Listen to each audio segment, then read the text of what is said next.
All right, let's dive in. Today we're going to look at something so incredibly normal we barely even see it anymore, alcohol. But we're going to look at it through a completely new and honestly pretty unsettling lens based on our source material. So let's just start with the central question here. It's a weird paradox when you stop and think about it, isn't it? We celebrate this substance that's tied to so much damage, while other things are completely off limits. So why? What's going on there?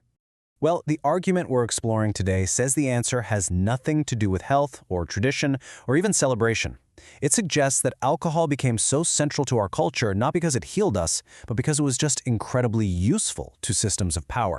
Okay, to really get what that means, we need to back up and explore a distinction that ancient cultures understood really well, the idea that there are two totally different kinds of altered states. You see, for most of human history, people had these really intentional relationships with altered states. Our source calls them sacred doorways. The whole point wasn't to escape reality or just forget your problems. They were structured, serious practices designed to help you dissolve your ego for a little while, to gain some real wisdom and insight. And this slide just lays it out perfectly. On one side, you've got the sacred doorways. Their function? To understand the world, to reveal things, to get to the source of a problem. On the other side, you have alcohol. Its function? To forget the world, to numb things, to quiet the symptom. And the source is really clear here. This isn't a moral judgment, it's a practical one. It's just about what they do. So that leads to the million-dollar question, right? If these sacred doorways were so powerful, how in the world did alcohol win? Why is there a bar on every corner while the sacred circle has basically vanished? Well, according to the source, alcohol had some major, let's call them industrial advantages. It's cheap to make, it's super easy to scale up and distribute, and maybe most importantly, look at the effects. It dulls critical thinking. It fragments your memory. Its effects are pretty much the exact opposite of the clarity that those sacred doorways were trying to create. And this is the real kicker. Sacred doorways can lead to things that are pretty inconvenient for people in charge. Compassion, a sense of unity, a much lower tolerance for being dominated. Alcohol, on the other hand, tends to make people more compliant. It makes a tough life more tolerable, instead of making you question why life is so tough in the first place. And this just points to a historical pattern that you see over and over.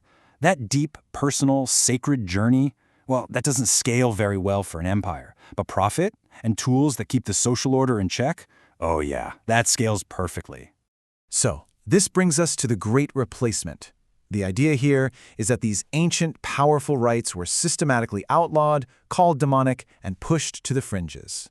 And in their place, alcohol was installed as the one and only acceptable way to alter your state.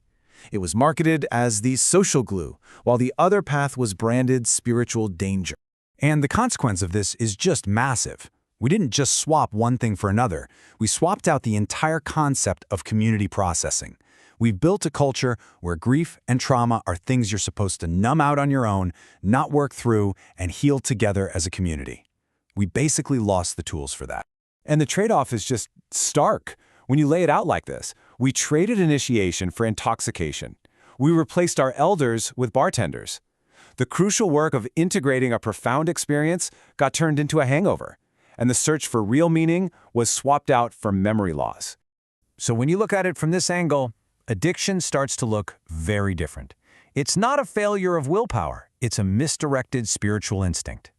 It's what happens when you hide all the real doors to relief, but you leave one door wide open with a huge, flashing neon sign over it. People are going to knock on the only door you show them. Now, it is really important to be clear. This analysis isn't meant to be an attack on people who drink, not at all. It's more of a defense of the people who are suffering because of this cultural arrangement we've found ourselves in. And it's an argument for a different way forward.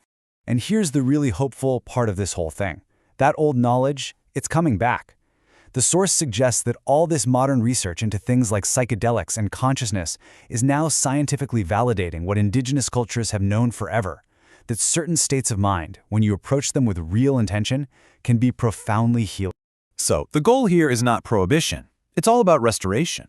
Restoring our choice, so there's more than one socially acceptable door to walk through, and restoring honesty about what each of these doors is actually for. And this is really the bottom line of the argument. Alcohol is a tool that helps us endure our lives, but it doesn't really equip us to fundamentally change our lives or ourselves. So we'll end with this question to chew on. The experience of true clarity is transformative. It's a doorway that once you walk through it, you can't really close it again. So what happens if we start to seek that with the same energy we currently devote to escape? What changes then?